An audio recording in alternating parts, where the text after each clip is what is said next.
Dropping ball ఏంటంటే ఈ batting టీల్స్లో ఇదో భాగం అనమాట. ఇప్పుడు డ్రాపింగ్ బాల్ మనం ఇలా బాల్ని రిలీజ్ చేయగానే స్టెప్ 1కి వెళ్ళిపోవాలి. ఆ బాల్ ఎక్కడ పడుతుంది ఏంటన్నది తెలుస్తుంది. స్టెప్ 2కి వెళ్ళిపోవాలి, అంటే ఫుట్ వేసుకొని వెళ్ళాలి, కౌంట్ చేయాలి. బౌన్స్ ఎన్ని బౌన్స్ అయింది, 2 బౌన్స్ అనుకుందాం. 2 బౌన్స్ అనేసరికి మనం 2 బౌన్స్ అయ్యేసరికి దాని దగ్గరికి వెళ్ళిపోవాలి.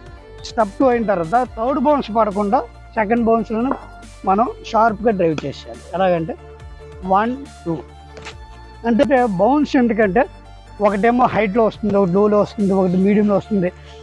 ఇవి తెలియడం కోసం మనకి ఈ బౌన్స్ని కౌంట్ చేయి. 1 2 3 4 పడకుండా ఆడుతున్నాను అంటే కౌంటింగ్ పర్ఫెక్ట్గా ఉండాలి. ఇప్పుడు మనం లాంగ్ పుట్ వేసి ఆడొచ్చు, మిడిల్ పుట్ వేసి ఆడొచ్చు, అలాగే షార్ట్ పుట్ వేసి ఆడచ్చు. 1 బౌన్స్ 2 బౌన్స్ 3 బౌన్స్. 1 బౌన్స్ చాలా షార్ప్గా ఉండాలి.